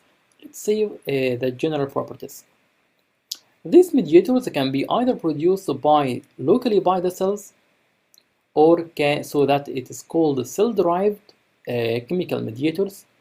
Like, for example, the histamine. The histamine is produced by the mast cells, so it can be produced locally by a cell, or it can be derived from inactive precursors present in the plasma. In such condition, it is called the plasma-derived, like as we said, the bradykinin. So the bradykinin is formed by a bradykinin that will be transformed to the bradykinin. This is called the plasma-derived. The cell-derived can be either performed or ready-made. So the cell, it is preformed or it is a ready-made mediator, or the cell will synthesize this chemical mediator if it is needed in case of inflammation. In the plasma-derived, it's also two types. There is complement activation and factor 12 activation. So complement activation and factor 12 activation are considered some sort of plasma-derived chemical mediators. And we have talked about this. So here are the cell-derived, and here are the plasma-derived, which is usually derived from the liver. So let's see what are the different examples. The preformed and synthesized in the cell-derived, and the preformed or the complement activation and the factor X activation in the plasma-derived. The preformed here in the cell-derived, like histamine and serotonin, synthesized in case of inflammation, like the arachidonic acid metabolism or metabolites, nitric oxide, reactive oxygen species or what's called free radicals, cytokines and chemokines. The plasma-derived, the complement activation will be like the C3A, C3B, C5A, and we have already talked about this, factor 12 activation through the coagulation system and the kinase system.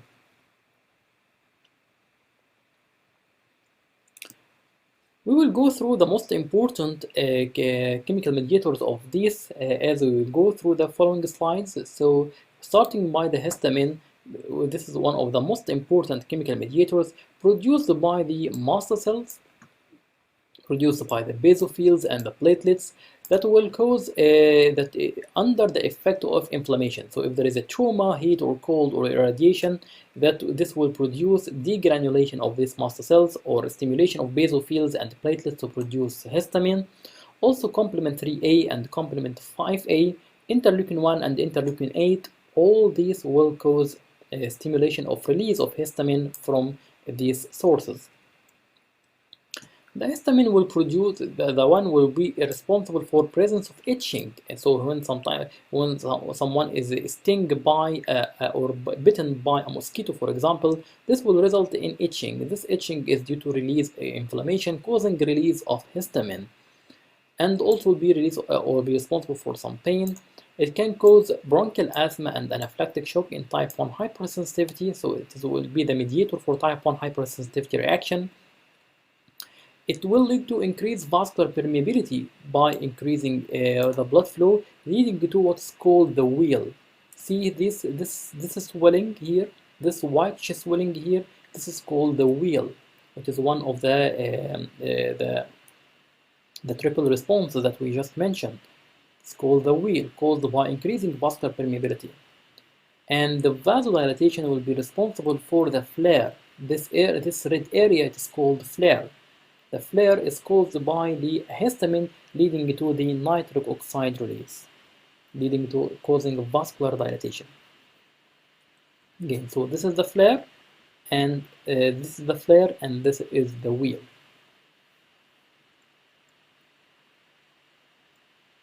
The serotonin will be also produced from the mast cells and the platelets, and its action is similar to histamine, but it is less potent. Arachidonic acid metabolites will be produced by the arachidonic acid. So the source for this that there is a tissue injury. Whenever there is tissue injury, this will cause release of the damage of the cell membrane of the tissue cells. This tissue cells will cause or this release of phospholipids present in these cells will cause activation of the phospholipase A2. The phospholipase A2 will act on the arachidonic acid present in the membrane phospholipid, causing their decomposition, or it will transform into different compounds.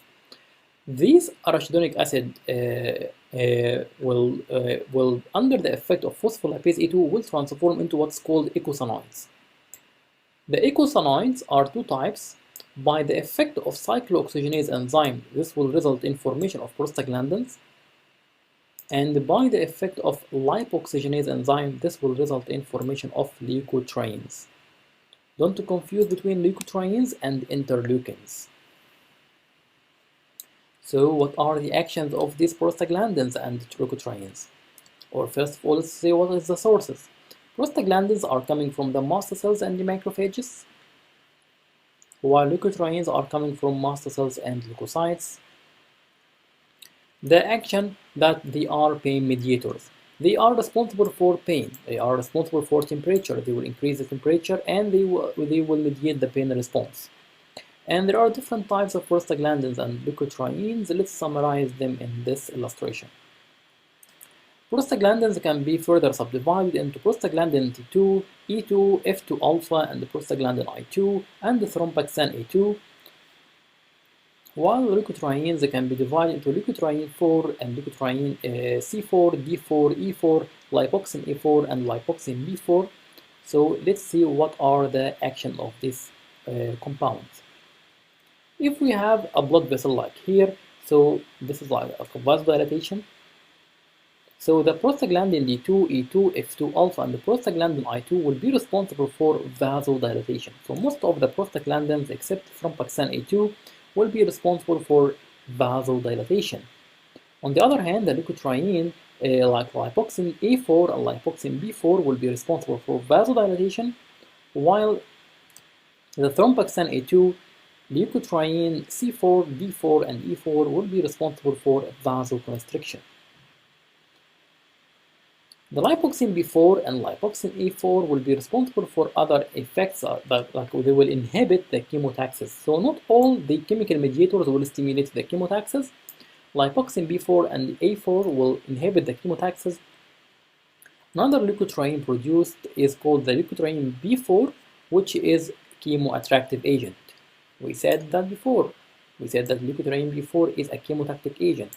Return to the slide of chemotaxis, you will find that the leukotriene B4 is a chemotactic agent. Other important mediators of inflammation that is frequently asked in the exam are called the cytokines. Cytokines, as you can see, consist of wide varieties of cells. These cells, or these glycoproteins, produced by the white blood cells and act on different tissues and different cells and causing different kinds of stimulation. The main cells of cytokines are activated lymphocytes and the macrophages, endothelial and epithelial cells, and the others. They mediate the inflammation and the immune reaction. What are the main cytokines? We have been saying from the beginning of the lecture interleukins. So it is now, here we come to know what are the interleukins. Interleukins are some molecules or glycoproteins that are produced by one leukocyte and act on the other. That's why it's called interleukin. Interleukin act from between the leukocytes together. We have lymphokines, which are produced by lymphocytes, monokines produced by the monocytes, chemokines or chemokines. This is also important and asked frequently in the exam. These are cytokines that has the ability to be chemoattractive agents or to be chemotactic. So they will attract the leukocytes to the site of inflammation. They are called chemokines. So chemo from chemotaxis. Interferons are cytokines involved in the antiviral response and the colony stimulating factor. This is responsible for support of the growth of blood vessels. So we will just in brief, we will talk about the most important cytokines. So interleukin is one of the most commonly asked in the exam. The interleukins are mediate the leukocyte crosstalk. So when there is a leukocyte here and leukocyte here, what is the language that these leukocytes will talk together by? The interleukins. Interleukins is the language between the leukocytes together. Up till now, 38 interleukins have been identified or discovered that were found to be involved in the pathogenesis of human inflammation or autoimmune diseases. So what are the interleukins that are responsible for acute inflammation and the chronic inflammation? For the acute inflammation, when we have talked about the interleukin 1, others like interleukin 6, interleukin 17, tumor necrosis factor, and the chemokines are also involved in the acute inflammation. The most important sources for the cytokines are coming from the macrophages. So the macrophages will produce interleukin 1, interleukin 6, and tumor necrosis factor alpha, while the T lymphocytes will be the main source for the interleukin 17 and the tumor necrosis factor beta. So these are the main sources of interleukin. Let's now see what are the actions. So the interleukin 1 will stimulate the expression of the endothelial adhesion molecules. Remember the ICAM1 and the VCAM1. These are, or the selectins, these are caused by production of the interleukin 1. Also immigration of the neutrophils and the macrophages through the expression of integrins and the other adhesion molecules also will be under the effect of the interleukin 1. Secretion of other cytokines, and this is an erythrogenic factor. Sorry, it's a pyrogenic factor. It will cause fever in case of acute inflammation. Interleukin 6 will be responsible for production of the acute phase reactant. We all hear about the C-reactive protein. This is an acute phase reactant that we measure in case of acute inflammation. How does this acute phase reactant will be formed? This will be formed by the interleukin 6. Also, it will be responsible, as we said, it is important in inducing B cell to differentiate into the plasma cell. As we said, interleukin 6 will cause differentiation of B cells to plasma cells producing antibodies. Interleukin 17 produced from the T lymphocyte will be responsible for recruitment of the neutrophils and the monocytes, so it will bring the areas, or it will be responsible for bringing neutrophils and the monocytes to the areas of inflammation. And also it will secrete other cytokines like interleukin 6, interleukin 1 beta, tumor necrosis factor alpha, and the chemokines. That's why it is responsible for recruitment of neutrophils and the monocytes, because it will secrete the chemokines. Tumor necrosis factor alpha will cause expression of adhesion, endothelial adhesion molecules such as ICAM and VCAM1, and immigration of neutrophils and macrophages, secretions of other cytokines, and again it is responsible for fever, as we said. Tumor necrosis factor beta will be produced by the B cells and T cells, responsible for cellular cytotoxicity and with no much role in acute inflammation. So this is just a brief about the interleukins and their action and their effect. Then another important cytokines are called the chemokines. The chemokines are produced by the macrophages or the endothelial cells. So what is the action of the chemokines? As we mentioned before more than once, that chemo from chemoattraction. They are chemoattractive agents. They will cause a chemoattraction of the chemoattractive agents for the leukocytes, like the interleukin 8. So interleukin 8 will act as a chemoattractive agent.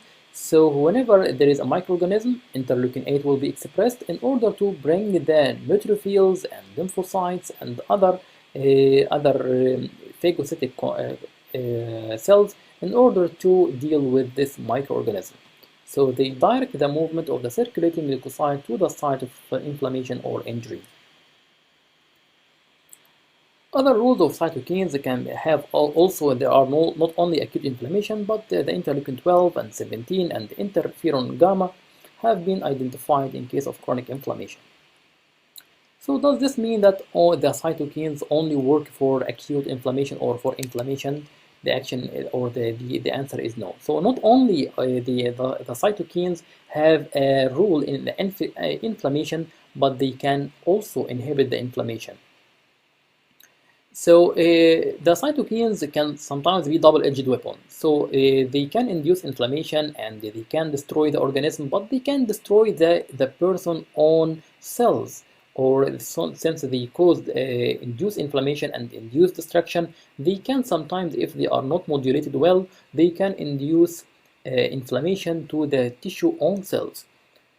So, so inhibiting some cytokines can prevent some harmful effects of inflammation and the immune system.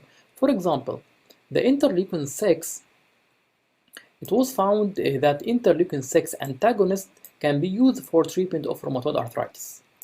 So rheumatoid arthritis will show high expression of the interleukin 6, so that by giving an antagonist for interleukin 6, it will also can control the inflammatory process in rheumatoid arthritis. And I read recently, since we are living in the era of corona, that also interleukin 6 was found to be expressed at high levels in coronavirus infection, and so the interleukin 6 antagonists have been tried in case of coronavirus infection, and it's showing promising results. The interleukin 17 is antagonists can be used for treatment of psoriasis. So again, we are fighting the cytokine produced by the own body in order to control an autoimmune disease. And interleukin 10, this interleukin 10 is a pro-inflammatory and anti-inflammatory properties, depending on the target cells. So the interleukin 10 doesn't always have a pro-inflammatory action. And this has been asked before in the MCQ. So interleukin 10 is not only inflammatory, but this also can be a cytokine inhibitor. It can inhibit the cytokine formation. So this is the first part or the first lecture. We will take a break now and we will continue with the second lecture in a while. Thank you very much.